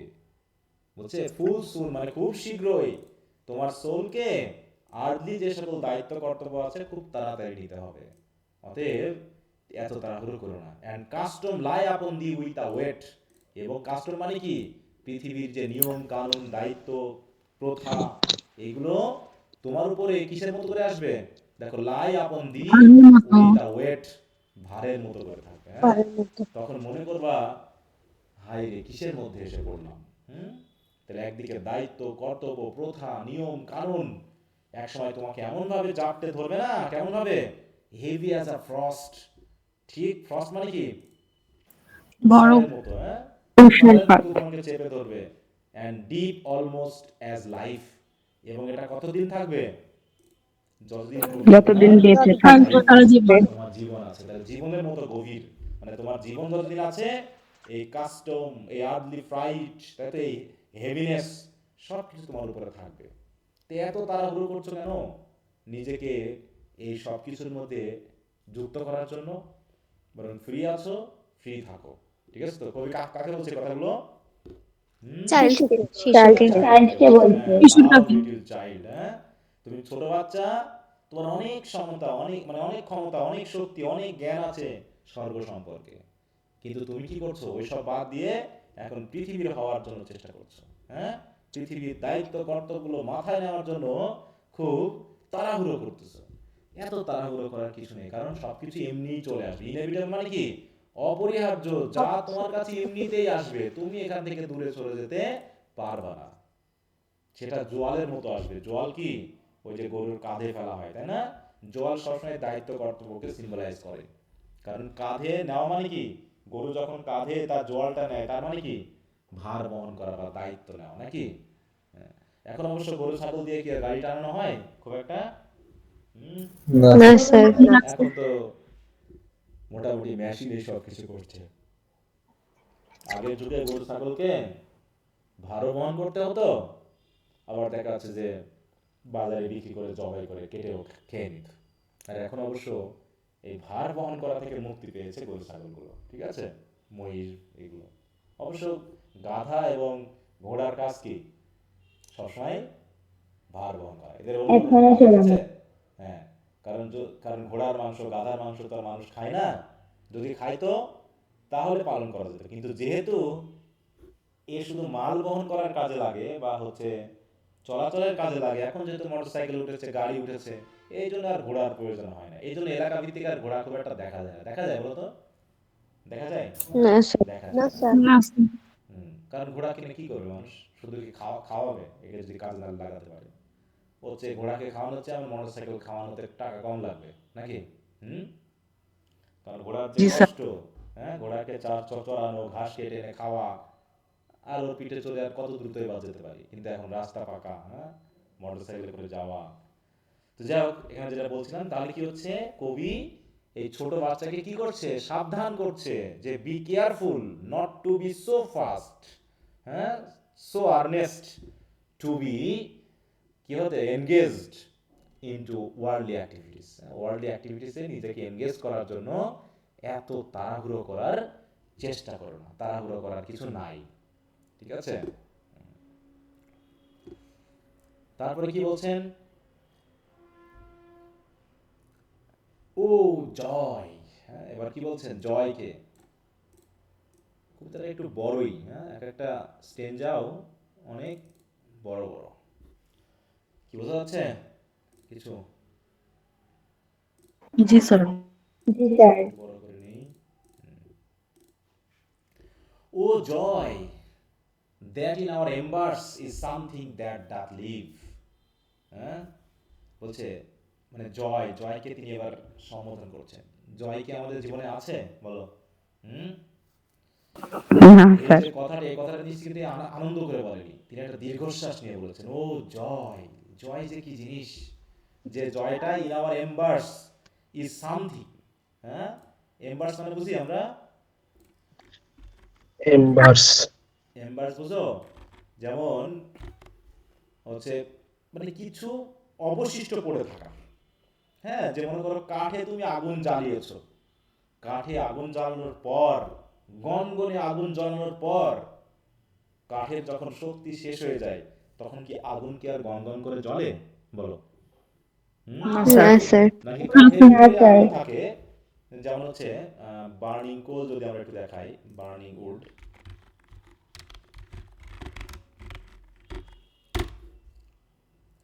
এই যে দেখতে পাচ্ছ, এইটা হলো হচ্ছে এম্বার, এটা হচ্ছে এম্বার কালার। হ্যাঁ, আমরা যখন ইয়া পড়েছিলাম না, ওই যে তোমার কি জানো, পাইপ পড়েছিলাম, এম্বার কালার এরকম। দেখো ফিয়ারি, হ্যাঁ, আগুনের মতো কালার, রেডিশ, এই দেখতে পাচ্ছ, এটা হচ্ছে কি এম্বার কালার। হ্যাঁ, তো সেই এইরকম এম্বারের মতো অবস্থা। তাহলে আমাদের এম্বার অবস্থা বলতে কোন টাইমটাকে বোঝায়? ইয়ং আর ওল্ড এজ। Old age. হ্যাঁ, এই যে কয়লার ভিতরে শক্তি শেষ হয়ে গেছে, তাই আগুন আর সে জ্বালাতে পারছে না, তাই সে কয়লা কাঠ হয়ে গেছে, তবে ভিতরে এখনো এখনো আগুন আছে, কিন্তু সেই আগুনের ফ্লেম নেই বা শিখা নেই। তো এই জন্য বলা হচ্ছে ইন আওয়ার এম্বার্স, মানে কি আমাদের বৃদ্ধ বয়সে। ঠিক আছে তো, দেখো দ্যাট ইন আওয়ার এম্বার্স, তাহলে এম্বার্স কি নির্দেশ করছে? এম্বার্স আমাদের বৃদ্ধ বয়সকে নির্দেশ করছে। যখন কি হয়, জয় হচ্ছে সামথিং দ্যাট ডাথ লিভ। হ্যাঁ, যে জয় এমন একটা জিনিস যেটা আমাদের বৃদ্ধ বয়সে আমাদের সাথে থাকে কিছু সময়ের জন্য। That nature yet remembers what was so fugitive. কারণ জয় হচ্ছে কেমন বলতো, আমরা তখন জন কিটসের কবিতা পড়ি নাই, ওখানে তিনি বলছেন কি, জয় হচ্ছে ফিউজিটিভের মতো, সে সবসময় পলাতক অবস্থায় থাকে। ফিউজিটিভ মানে কি? ফিউজিটিভ বলতে কোন আসামিকে বোঝায়? পলাতক আসামি, আসামি নাকি? টাইপের। হ্যাঁ, যে পালিয়ে বেড়ায়। তো জয় তো আমাদের সাথে সবসময় থাকে না, থাকে? বলো। হুম? না না। জয় সবসময় দৌড়ে বেড়ায়। আজ একটু আনন্দিত থাকলে পরের দিন দুঃখ চলে আসে। তার মানে কি, জয় আমাদের কাছে ছেড়ে চলে গেছে। আমাদের সাথে সবচেয়ে বেশিক্ষণ থাকে কে? বলো। Sorrow. Sorrow is our best friend, he always lies with us, and joy is like a fugitive, he is always on the run, সে সময় দৌড়িয়ে বেড়ায়। তো এরকম বলছে জয় সেটা তো ফিউজিটিভের মতো। হুম, নেচার আমাদেরকে সেটা মনে করে, রিমেম্বার্স করে, what was so fugitive. The thought of our past years in me does breed perpetual বেনিডিকশন। হ্যাঁ, তাহলে the thought of our past years, এই পাস্ট ইয়ার্সটা কোন ইয়ার্সকে বোঝায়? বৃদ্ধ বয়স না ইয়ং? হ্যাঁ, ইয়ং। পাস্ট ইয়ার্স হচ্ছে কি আমাদের ইয়ং ইয়ার্স। তাহলে সেই ইয়ং বয়সের যে থট, সে থটগুলো এখনো ইন মি, আমার মধ্যে সৃষ্টি করে। ব্রিড মানে কি? সৃষ্টি করে। Does breed perpetual বেনিডিকশন। পারপেচুয়াল মানে কি? বলো। চিরস্থায়ী। পারস্পরিক প্রতিনিয়ত। হ্যাঁ, প্রতিনিয়ত। আর বেনিডিকশন মানে কি? আশীর্বাদ। আশীর্বাদ, তাই তো? হ্যাঁ, ভালোবাসা। পারপেচুয়াল অর্থ পারস্পরিক না? বলো। পারপেচুয়াল অর্থ পারস্পরিক নেই, তো জানতাম আমি। পারস্পরিক কবে থেকে? পারস্পরিক। মিউচুয়াল মানে পারস্পরিক, তুমি মিউচুয়ালকে পারপেচুয়াল ধরেছো, এই জন্য সমস্যা হয়ে গেছে। ঠিক আছে তো? জি স্যার। মিউচুয়াল মানে পারস্পরিক, আর পারপেচুয়াল মানে যেটা প্রতিনিয়ত ঘটে। কি বোঝা গেল? জি স্যার। দেখো, পারপেচুয়াল মানে কি? নেভার এন্ডিং বা নেভার চেঞ্জিং, মানে কি সবসময় ঘটা, এই যে অকারিং রিপিটেডলি। আর তুমি যেটা বলতে চাইছো সেটা হলো MUTUAL, এই যে মিউচুয়াল। মিউচুয়াল মানে কি? পারস্পরিক, যেটা দুইয়ের বা তার মধ্যে থাকে। হ্যাঁ, held in common by two or more parties, a mutual building society আর ইন্স্যুরেন্স কোম্পানি। আচ্ছা, তো এটাই বলতে, সেই পাস্ট ইয়ারের থটগুলো, আমি বৃদ্ধ হয়ে গেছি, কিন্তু এই বৃদ্ধ বয়সে আমার সেই অতীত চিন্তা ভাবনাগুলো আমার মধ্যে এখনো প্রতিনিয়ত এই বেনিডিকশন বা আশীর্বাদ সৃষ্টি করে, তৈরি করে। Not indeed for that which is most worthy to be blessed. শুধু এই অতীতের বছরগুলো, অতীত ইয়ারগুলোর চিন্তা ভাবনা যে আমাকে পারপেচুয়াল বেনিডিকশন দিচ্ছে, এর জন্যই যে আমি নিজেকে ব্লেসড বা ধন্য বলে মনে করব, তা কিন্তু মনে করার কিছু নেই। নট ইনডিড ফর দ্যাট, শুধু তার জন্য যে নিজেকে আমি ব্লেসড মানে কি? বলো, ধন্য নাকি আশীর্বাদ বলে পূর্ণ বলে মনে করব, তা নয়। বরং delight and liberty the simple creed of childhood, whether busy or at rest, with new-fledged hope still fluttering in my breast. দেখো বলছে delight and liberty still fluttering in his breast. এই মানে কি এখনো ডিলাইট এবং লিবার্টি কি কি করছে? ওই চাইল্ডের বুকে বা আমার বুকে এখনো কি কি করছে? পাকা ঝাপটাচ্ছে, তাই তো? মানে আনন্দ কোন বয়সে মানুষ পেতে চায় না বলো? সব সময়। সবসময় পেতে চায়। অতএব আমি বিজি থাকি আর রেস্টে থাকি, তাই তো? নতুন আশা নিয়ে, নিউ ফ্লেজ হোপ মানে কি নতুন সৃষ্ট আশা নিয়ে, তাই তো? এখনো সেই ডিলাইট এবং লিবার্টি আমরা এখনো ভোগ করতে চাই, ঠিক আছে তো? সেই শিশুদের মতো করে। এটা হচ্ছে কি the simple creed of Deloitte. তাহলে ডিলাইট এবং লিবার্টি হচ্ছে কি চাইল্ডহুডের সিম্পল ক্রিড। ক্রিড মানে কি বিশ্বাস। তারা শুধুমাত্র ডিলাইট এবং লিবার্টিকেই তারা একমাত্র বিষয় বলে মনে করে ছোটবেলায়, নাকি? তাই বলছে the simple creed of child. তাহলে সিম্পল ক্রিড অফ চাইল্ডহুড কোনগুলো বলো? Delight, Light and liberty. Delight and liberty. অতএব সেটা, আর আমরা এখন সেগুলোর আশা করছি। দেখো whether busy or rest at rest, আমরা ব্যস্ত থাকি আর রেস্টে থাকি। নতুন আশা নিয়ে আমরা সেই ডিলাইট এবং লিবার্টিকে আবার নতুন করে পেতে চাই। বুঝতে পেরেছো? তাই বলতে ও জয় এই এম্বার্স হিসাবে এখন আমাদের বয়সে আমরা সেগুলোকে আশা করি, কিন্তু তারা ফিউজিটিভের মতো। এখনো আমরা সেই ডিলাইট এবং লিবার্টি যেগুলোকে আমরা ছোটবেলায় খুব আশা করতাম, সেগুলোর আশা আমরা এখনো করি। Not for this I raise the song of thanks or praise, but for, বলছে কি এই যে আমি চাইল্ডহুডকে এই জন্য ধন্যবাদ জানাচ্ছি তা নয়, বা এই জন্য চাইল্ডহুডের প্রশংসা করছি তা নয়, যে চাইল্ডহুড আমাকে কি দেয়? ওই যে সুখের দিনগুলোকে মনে করিয়ে আমাকে একটু আনন্দ দেয়। এর জন্যই যে আমি চাইল্ডহুডের ধন্যবাদ জানাচ্ছি বা চাইল্ডহুডের প্রশংসার গীত গাচ্ছি বা গান গাচ্ছি, শুধু তা না, ঠিক আছে তো? যে আমাকে চাইল্ডহুড কি হয়, আমাকে সেই সুখের সন্ধান দেয়। এই বড় বয়সে এসেও চাইল্ডহুডের কথা মনে পড়লে কি ওই সেই সুখ সুখ একটা অনুভূত হয়, নাকি? হ্যাঁ। আর এর জন্যই কি আমি চাইল্ডহুডের প্রশংসা করছি বলো? না। না। তাহলে কিসের জন্য? But for those obstinate questioning, কিন্তু আমি আসলে প্রশংসা করছি সেই সকল অবস্টিনেট বা একগুঁয়ে প্রশ্নের জন্য। ছোট বাচ্চারা কি পৃথিবীতে এসে অদ্ভুত অদ্ভুত ধরনের প্রশ্ন করে না বলো? জি স্যার। জি দেখো জি, sir. those obstinate questioning of sense and outward things, হ্যাঁ? কারণ তোমাদের ভিতরে আছে হচ্ছে সেই হেভেনলি নলেজ, কিন্তু তোমরা এখন আউটওয়ার্ড থিংস বা পৃথিবীর বিভিন্ন বিষয় সম্পর্কে এক ধরনের অদ্ভুত অদ্ভুত প্রশ্ন করে থাকো। সেই প্রশ্নগুলোর জন্য কি করছি আমি তোমাকে মানে চাইল্ডহুডের প্রশংসা করছি। কারণ কি ফলিং ফ্রম আস, কারণ সেই প্রশ্নগুলো কি হচ্ছে এখন আমাদের কাছ থেকে কি বলো চলে যাচ্ছে। চলে গেছে, ভ্যানিশিং, সেগুলো শেষ হয়ে গেছে। কারণ কি আমাদের ভিতরেও তো এই প্রশ্ন ছিল এক সময়, কিন্তু এখন আর সেই প্রশ্ন আমাদের ভিতরে নাই। আছে কি বলো? না। অনেক প্রশ্ন আমাদের ভিতরে ছোটবেলায় থাকে, অনেক কিছু জানতে ইচ্ছা করে, কিন্তু সময়ের সাথে সাথে এই প্রশ্ন ভ্যানিশ হয়ে যায়। কারণ কি তখন আমরা জীবন দিয়ে এই প্রশ্নের উত্তরগুলোকে কি করতে পারি বলো? প্রশ্নের উত্তরগুলোকে বুঝতে পারি, অনুধাবন করতে পারি। অনুধাবন করতে পারি। তাই বলছে blank misgivings of a creature moving about in worlds not realised, হ্যাঁ? যে কোনো রকম ভাবে বোধগম্যতার মধ্যে না বুঝেই আমরা বুঝতে পারি যে কিছু blank misgivings of a creature moving about, চারিপাশে ঘুরে বেড়াচ্ছে এই পৃথিবীতে, যেটা আমরা বুঝতে পারছি না। ঠিক অনেকটা ওই যে টিনটা ন্যাবির মতো না? টিনটা ন্যাবিতে কবি কি সেন্স করছিলেন? আ স্পিরিট, তাই তো? আ মোশন, এক ধরনের স্পিরিটের অনুভব তিনি করছেন। এখানেও তিনি ওরকম বলতে যাচ্ছেন ব্ল্যাঙ্ক মিসগিভিং, মানে একটা এক ধরনের মিসগিভিং মানে বুঝো তো একটা আভাস, বুঝতে পেরেছো? মিসগিভিং মানে একটা নেগেটিভ সেন্স দেয়। মিসগিভিং বলতে বিশেষ করে দুর্ঘটনা সম্পর্কে আভাস বোঝাতে মিসগিভিং হয়, অ্যাপ্রিহেনশন বলা হয়, যে something bad is going to happen, এরকমটাকে বলা হয় মিসগিভিং। কিন্তু এখানে মিসগিভিং বলতে খারাপ কিছু বোঝাচ্ছে না, এখানে মিসগিভিং বলতে কি বলো? কোনো কিছু সম্পর্কে আঁচ করা বোঝাচ্ছে, ঠিক আছে তো? তাই বলতেছে যে আমি ওই যে সেই টিনটা ন্যাবির মতোই, সেই ছোটবেলাকার মতো সেই চাইল্ডিশ প্লেজার হয়তো আমি আর প্রকৃতির মধ্যে খুঁজছি না, তাই তো, সেই অ্যানিম্যাল প্লেজার হয়তো আমি প্রকৃতির মধ্যে খুঁজছি না।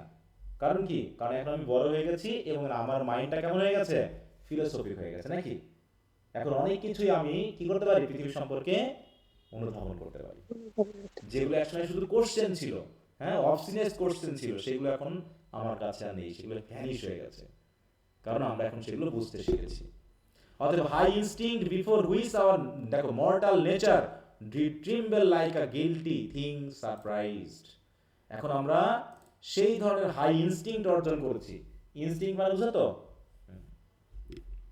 প্রবৃত্তি। হ্যাঁ, প্রবৃত্তি বা হচ্ছে কোনো কিছু আমাদের সহজাতভাবে বোঝার ক্ষমতা দান করা। হ্যাঁ, দেখো, an innate or typically fixed pattern of behaviour, অথবা যেটা আমাদের ভিতরে থাকে সহজাতভাবে, তাই তো, সহজাত প্রবৃত্তি আমরা বলে থাকি।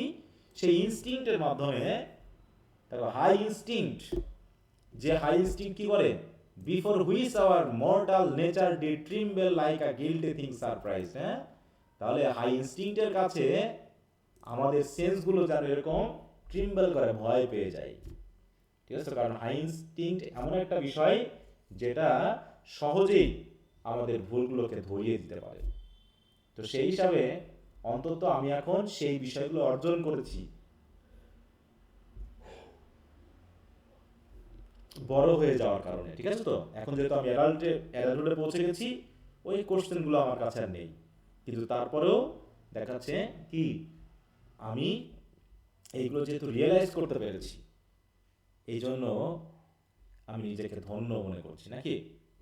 তারপর দেখো, but for those affections, those shadowy recollections, which be they what they may, মানে তারা যেমনই হোক না কেন, এই ফার্স্ট অ্যাফেকশন বা শ্যাডোই রিকালেকশন, এগুলো যেমনই হোক না কেন, আর yet the fountain light of our day, তাই তো, সেই ছোটবেলাকার সেই অ্যাফেকশন গুলো, ফার্স্ট অ্যাফেকশন বলে কোন অ্যাফেকশন বোঝাচ্ছে? চাইল্ডহুড। প্যাশন, তাই তো। শ্যাডোই রিকালেকশন মানে কি? শ্যাডোই মানে কি? আবছা আবছা যে স্মৃতি, যেগুলো ছোটবেলার, সেগুলো যেমনই হোক না কেন, হ্যাঁ, সেগুলো আসলে আমাদের দিনের জন্য ফাউন্টেন লাইট হিসেবে কাজ করে। ফাউন্টেন লাইট মানে কি? আলোর উৎস হিসেবে কাজ করে নাকি, আমাদের সঠিক দিক নির্দেশনা হিসেবে কাজ করে। আর কি তারা? আর yet a master light of all our seeing, আর সেই চাইল্ডহুড আমাদের মাস্টার লাইট হিসাবে আমাদের দেখতে সাহায্য করে। হ্যাঁ, দেখো, হ্যাঁ, আর yet a master light of all our Singh, মানে আমরা যা কিছু দেখছি এই সব কিছুর মাস্টার লাইট হিসেবে কাজ করে কে, বলো? এই চাইল্ড। Affection, childhood. এই যে চাইল্ডহুড রিকালেকশন, দেখছি। কোন সময় এগুলো? চাইল্ডহুড। সেগুলো মাস্টার লাইট হিসেবে আমাদের কি করে? মাস্টার লাইট হিসেবে আমাদের আফোর্ড করে রাখে, আমাদেরকে চেরিশ করে রাখে, and have power to make our noisy ears see moment in the being of eternal silence। হ্যাঁ, এবং মুহূর্তের মধ্যে, হ্যাঁ, দেখো বলছে কি, see moments, সরি কি করলাম, তা বলছে have power to make our noisy ears। এই noisy ears বলতে কোন সময়গুলো বোঝানো হচ্ছে? খারাপ। অ্যাডাল্টহুডের সময়টাকে, যে আমরা কত হইচই করি, হ্যাঁ, আমরা কত সফলতার জন্য চিল্লাচিল্লি করি, তখন এই মাস্টার লাইট আমাদের এই নয়েজি ইয়ার্সকে মাত্র মোমেন্ট করে দেয়। মোমেন্ট মানে কি? এই 60 বছর বয়সকে মনে হয় যেন কিছু সময়, মুহূর্ত। তাই বলছে আওয়ার নয়েজি ইয়ার্স সিম মোমেন্টস, কিসের ক্ষেত্রে? In the being of eternal silence.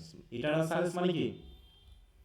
মৃত্যুকে বোঝানো নাকি, মৃত্যুকে বোঝানো হচ্ছে। তাহলে যখন মৃত্যু আসে, তখন এই যে 60-70 বছর বয়সকে তখন কি আর বয়স বলে মনে হয়, বলো? না স্যার। তখন মনে হয় এই তো কিছুদিন আগেই তো আমাদের জন্ম হলো, হ্যাঁ, মোমেন্ট বলে মনে হয়। কিছুদিন আগেই তো বিয়ে শাদী করবো বলে কত দৌড়াদৌড়ি করছিলাম, বিয়ে শাদী হলো, সন্তানকে নিয়ে কত দৌড়াদৌড়ি করছিলাম, হ্যাঁ, চাকরি পাবো বলে করছিলাম, কই, সব তো শেষই হয়ে গেল। আর তখনই কেমন হয়? Truth that awake to perish never. আর তখনই আসলে সত্যটাকে আমরা সঠিকভাবে বুঝতে পারি, যে সত্য আর কখনোই পেরিশ হয় না। তাহলে সত্য আমাদের কাছে আসে হচ্ছে আমাদের মানে ওল্ড এজে, কারণ তখন আমরা যা কিছু বিবেচনা করি, আমরা আসলে পৃথিবীর স্বার্থ দিয়ে আর বিবেচনা করি না, তাই তো। তখন কি একজনের যার বয়স এখন 70 বছর, সে কি এখন নতুন নতুন স্বপ্ন দেখতে পারে পৃথিবী নিয়ে, বলো? না স্যার। পারে না নিশ্চয়ই। কারণ এই যে একটা 30 বছরের যুবক যেভাবে আগ্রাসী হয়ে ওঠে সফলতার জন্য, 70-80 বছরের বৃদ্ধ নিশ্চয়ই কি করে, বলো? মৃত্যুর জন্য অপেক্ষা করে নাকি, সে অপেক্ষায় থাকে কবে শেষ হয়ে যাবে, আর তখনই সে বুঝতে পারে আসল সত্যটা কি পৃথিবীর। যে সত্যটা কি করতে হুইচ দেখো, neither listlessness nor mad endeavour nor man or boy nor all that is at enmity with joy can utterly abolish or destroy, মানে যে সত্যকে কি করতে পারে না বলো, পুরোপুরি আটারলি মানে কি পুরোপুরি অ্যাবলিশ এবং ডিস্ট্রয় করতে পারে না। কে কারা করতে পারে, ডিস্ট্রয় কারা করতে পারে না, সে ম্যান হোক, সে বয় হোক, অথবা যে জিনিস জয়ের সাথে এনমিটি মানে কি আনন্দের সাথে যে জিনিসের শত্রুতা রয়েছে, তাহলে আনন্দের সাথে শত্রুতা রয়েছে এমন কি জিনিস বলো, মৃত্যু, হত্যা, ব্যথা, কষ্ট, স্বার্থপরতা, এই কোনো কিছুই আমাদের এই সত্যকে কি করতে পারে না বলো, পুরোপুরি ডিস্ট্রয় বা অ্যাবলিশ করতে পারে না। অ্যাবলিশ করতে পারে না। ঠিক আছে, কারণ ওই সময় যে সত্যটা আমাদের সামনে মানে অ্যাওয়েক করা মানে কি জেগে ওঠা বা আমরা অর্জন করতে পারি বা আমরা বুঝতে পারি, সেই সত্য কি কি হয় না বলো, সেই সত্য ডিস্ট্রয় হয় না। সেটাই হচ্ছে আসল সত্য। এখন যা কিছু ভাবছি সবই মিথ্যা। আজকে হয়তো ভাবছি অনেক টাকা থাকলে আমি সুখী হবো, টাকাও কষ্ট করে ইনকাম করা লাগছে হয়তো বা করছি, কিন্তু যখন 40-50 বছর হয়ে যাবে, 50-60 বছর, তখন ভাববে টাকা দিয়ে কিছু হবে না, সম্পদ তো অনেক আছে, এ দিয়ে করবো কি, সম্পত্তি নিয়ে সোলপল মারামারি করতেছে নাকি, সোলপল কে সম্পত্তির ভাগ দেওয়া হচ্ছে না বলে তারা আমাকে মারতেছে, মানে এরকম ছেলেমেয়েরা কি বাপ মাকে মারতেছে না, জি স্যার। ফেলে আসতেছে, বা হচ্ছে মেরেও দিচ্ছে, এরকমই আছে। অথচ সেই বাপ মা এই সন্তানদেরকে একসময় লালন পালন করেছে নাকি, কিন্তু সেই সন্তানদেরকে আবার মারছে, চিন্তা করা যায়। তাহলে এই জন্য বলছে যে পৃথিবী সম্পর্কে এই যে সত্যটা, সেই চাইল্ডহুডের সত্যটা আবার আমাদের ওল্ড এজে প্রকাশিত হয়। চাইল্ডহুডে যে সত্যটা আমরা হারিয়ে ফেলেছি, তাই তো, মানে চাইল্ডহুডে যে সত্যটা জানতাম, অ্যাডাল্টহুডে গিয়ে যে সত্যটাকে আমরা হারিয়ে ফেলেছি, সেই সত্য আবার জেগে ওঠে কখন, যখন আমরা বার্ধক্যে পৌঁছে যায়, এম্বার্স ইয়ারে পৌঁছে যায়। ঠিক আছে তো, এম্বার্স ইয়ারে। ওকে, তো এখনো কতগুলো আছে, সময় তো হয়ে গেল। আচ্ছা, তাহলে দেখো, আচ্ছা এটুকু এখন আজকে আর শুরু করবো না, কারণ ওটার সাথে পরের অধ্যায়ের একটা লিঙ্ক আছে। আজকে তাহলে এখানে রাখতে হবে, 53 আর মাত্র 5-6 মিনিট আছে, ওটা শেষ করা যাবে না। বেশ কবিতাটা বড়, আমাদের টোটাল লাইন কত এখানে বলো তো, 200 লাইন। 200 কত জানো, শুধু 200। শুধু 200, আচ্ছা 203-4 এরকমই। আচ্ছা যাও, ওটা লাইন 2-1 লাইন এদিক ওদিক হয়েছে। আমরা কতদূর শেষ করেছি তাহলে, 160। 160। আচ্ছা, তো বাকি অংশটা তাহলে আমরা আগামী ক্লাসে পড়বো। এবার থার্ড ইয়ার যেহেতু ক্লাস আছে, এটা ধরলে আবার শেষ করা যাবে না। তো শিট টিটগুলো একটু ভালো করে পড়বা এবং বুঝে নেওয়ার চেষ্টা করবা। বলো। স্যার, ন্যাশনাল ইউনিভার্সিটির যে কোশ্চেন প্যাটার্ন চেঞ্জ হয়েছে সেটা কি আমাদেরও হবে? তোমরা কি নোটিশগুলো ঠিকমতো পড়ো বলো তো? 24-25 সেশনের একটু নোটিশগুলো একটু মনোযোগ দিয়ে পড়বা। তোমরা এই নোটিশটা দেখার পর আমাকে যে হারে মেসেজ দিচ্ছ, মানে আমি উত্তর কি দিব? আমারই রাগ লাগতেছে তোমাদের উপরে যে তোমরা এখন একটা মেসেজ পড়া শেখনি, এখন একটা নোটিশে কি বলছে সেটা তোমরা পড়ে বুঝতেছো না, তাহলে কেমন করে হবে বলো তো? একটা নোটিশে তো এখানে বলেই দিয়েছে, সুন্দর করে হেডলাইনটাও পড়ো না, বিষয়টাও পড়ো না, তাহলে তোমরা কি পড়বো বলো? এইখানে যে নোটিশগুলো দেওয়া হয়েছে এগুলো কোন সেশন থেকে কার্যকর হবে বলো? বা ফেসবুকে কোন সেশন থেকে কার্যকর হবে? হঠাৎ নতুন ফার্স্ট ইয়ার মাঝখান থেকে কিছু হবে না। দেখো এই যেখানে একটু বলাই হয়েছে, এই যেখানে 24-25 শিক্ষাবর্ষ থেকে। 24-25 কি তোমরা বলো?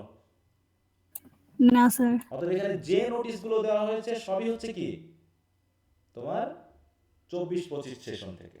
তোমরা যেমন ভাবে চলছো, তোমাদের যেমন অবস্থা তেমনটা তোমাদের একদম 4th ইয়ার মাস্টার্স পর্যন্ত এভাবে চলবে। সেশনটা কি আলাদা, যে যারা 2024-25 সেশন থেকে তাদের জন্য এগুলো। বলো। বলছে স্যার এই আরেকটা নোটিশ দেখলাম ফেসবুকে আপনার হচ্ছে যে দ্বিতীয় মানে অনার্স সেকেন্ড ইয়ারে যারা তাদের বলে ভাইবা 50 মার্কের নেবে নাকি। ওহো, সেটাও তো তোমাদের না, তো 24-25 থেকে। সেটা 24-25 সেশন থেকেই কার্যকর হবে সবকিছু। ও ঠিক আছে স্যার। তোমাদের জন্য আর নতুন কোনো কিছুই হবে না, তোমরা যেভাবে শুরু করেছো সেইভাবেই তোমরা শেষ করবা, ঠিক আছে তো? হ্যাঁ, তোমাদের জন্য, ওকে তোমাদের সাথে ইন কোর্সের ব্যাপারটা যেটা ফার্স্ট ইয়ারে দিয়েছিলে, ইন কোর্স পরীক্ষা তোমরা হয়তো করোনি, তোমাদের ইন কোর্স পরীক্ষাটা দিতে হবে। যেটা এই যে 60% উপস্থিতি, এইগুলো তোমাদের জন্য কাজ হবে, কিন্তু ওই যে কোশ্চেন প্যাটার্ন চেঞ্জ, ভাইবা টাইবা, এগুলো তোমাদের জন্য না, ঠিক আছে? হুম। জি স্যার। এটা হচ্ছে স্নাতক সম্মান প্রোগ্রামের সংশোধিত রেগুলেশন, এটা হচ্ছে 2024-25 সেশন থেকে মেইনলি কার্যকর হবে, ঠিক আছে? Okay sir. দেখো এখানে যে নোটিশটার একটা জিনিস খেয়াল করো, এই যে নোটিশ এখানে তো বলেই দিয়েছে, দেখো জাতীয় বিশ্ববিদ্যালয়ের স্নাতক সম্মান প্রোগ্রামে 2024-25 শিক্ষাবর্ষ হতে কার্যকর নতুন কারিকুলাম অনুযায়ী কোর্স মূল্যায়ন পদ্ধতি কেমন হবে সেটা এখানে দেওয়া হয়েছে।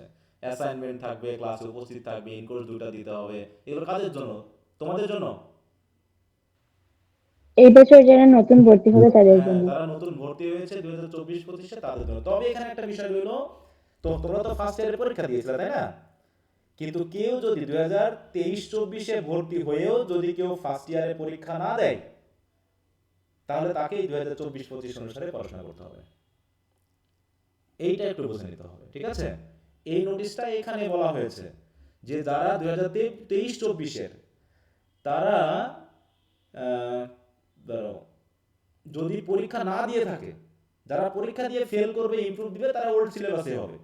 কিন্তু যারা পরীক্ষাই দিবে না তাদের জন্য 2024-25 সিলেবাস অনুসারে পড়াশোনা করতে হবে। এই যে বলছে দেখো, 2024-25 বা পূর্ববর্তী শিক্ষাবর্ষে ভর্তিকৃত কোনো শিক্ষার্থী দ্বিতীয় বর্ষে প্রমোশন না পেলে, খেয়াল করো, প্রমোশন না পেলে, ফেল করে গেছো, তুমি প্রমোটেড হওনি, ঠিক আছে তো? তুমি ফার্স্ট ইয়ারের পরীক্ষা তো দিয়েছো, রেজাল্ট এখনো পাওনি তোমরা, তাই না? বুঝতে পেরেছো? জি স্যার। প্রমোশন না পেলে অথবা কোনো পরীক্ষায় অংশগ্রহণ না করলে 2024-25 শিক্ষাবর্ষের সিলেবাস অনুসরণ করবে। কিন্তু 2023-24 যদি তোমরা ফেল করে যাও, প্রমোটেড হয়েছো, পাস করতে কোনো একটা কোর্সে পাস করনি বা ইমপ্রুভ দিতে হবে, সেটা তোমরা তোমাদের পূর্ববর্তী সিলেবাস অনুসারেই করতে হবে। কি বুঝতে পারছো? তার মানে ফেল করা যাবে না বা নট প্রমোটেড হওয়া যাবে না। নট প্রমোটেড হয়েছে মানেই তোমাদের খবর আছে, বুঝতে পেরেছো? স্যার কয়টা সাবজেক্টে পাস করতে হবে?